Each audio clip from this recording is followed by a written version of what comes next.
problem is infrastructure. The thing works. We only have to look in Copenhagen or Amsterdam, and those things haven't happened. People talk about culture. Gosh, Amsterdam was no different to London in 1972. It's been a political change that has enabled it to become a cycling city. So what are we looking at in this little world of ours? And I know this is what people in California, in Google, are spending millions and millions of pounds on. We're spending thousands and thousands of pounds on. But basically, it's interesting. We're becoming urbanites. We're becoming urban. There's net migration to cities all over the world, and it's happening in the east, in the west, in wherever you like to look at it. But then you think, okay, so we're all moving into cities. So what's happening in cities? We're all basically not that happy. So in cities, we stuff in these things called buses and these things called taxis. So we belch out the worst air pollution. So we stuff everybody in the place where the air is the crappiest. So we're all sucking that up for starters. So that makes us not that healthy. Then what we do is, if you're not wandering along Oxford Street, munching your way through the exhaust fumes, you're normally getting out of bed, half asleep, in a sort of slight phase. You potter along and you get your coffee, you're still half asleep, then you potter out the door, and then you pootle along, and then you go to a thing called a tube. This is something you actually pay for, amazingly. Then you cram into this thing, you bounce across other people who don't actually do it, but sort of say fuck off, because they're half asleep as well, and they're bouncing along, and they're feeling a bit ropey.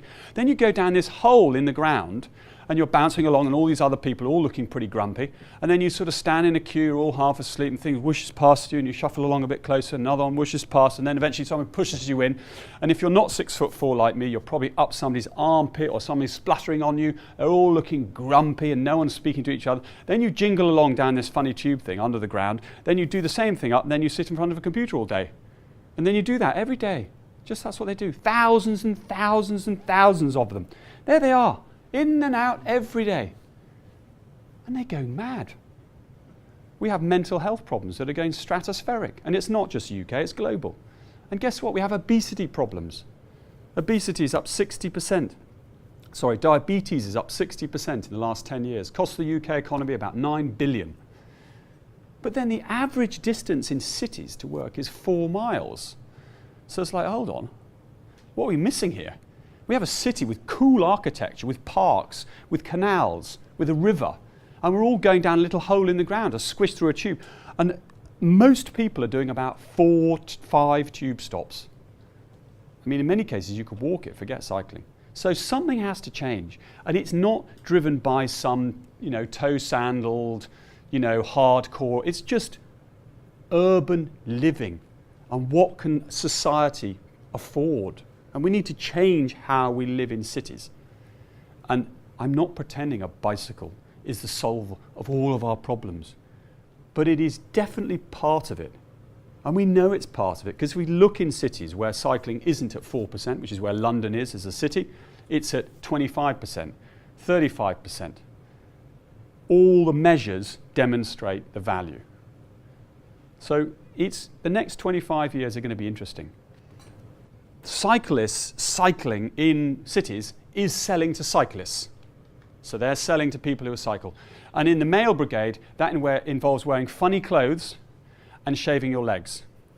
And in some cases, forgetting to get the six-pack before you put the funny clothes on, which makes the whole thing less delightful on the eye. But then if you look at countries where people cycle, they're not cyclists. They're just normal people. They just get on a bike and pedal. They don't have to do weird stuff. So we are trying to make cycling normal, and lots of people, nearly everybody, learnt to ride a bike. And that sense of freedom and simplicity you get with riding a bike is so delightful, it never leaves you. There's far more the government could do. The most important thing the government could do is stop spending tens of billions of pounds on digging more tunnels and putting in infrastructure before they've spent £2 billion making cycle lanes across cities, because that is so much better value, and it would make our cities a better place. But that's coming. It's just taking rather a long time. I just think, it's interesting times. I mean, the average age of the people getting a driving license in the US has moved from 17.4 to 19.2 in the last 10 years. So people are not needing to have that driving license. So things are shifting. The question is, can we remain private and have enough revenue to innovate at the speed that we need to retain a viable, competitive product? And that's debatable. The next 3 or 4 years will be interesting. The interesting thing about the car industry is they keep just trying to make more cars.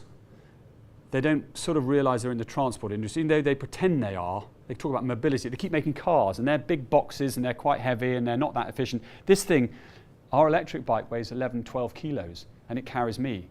A car that's electric weighs 1,000 kilos. I mean, it's flipping nuts. It's inefficient. You're carrying all that weight. So it's going to be interesting.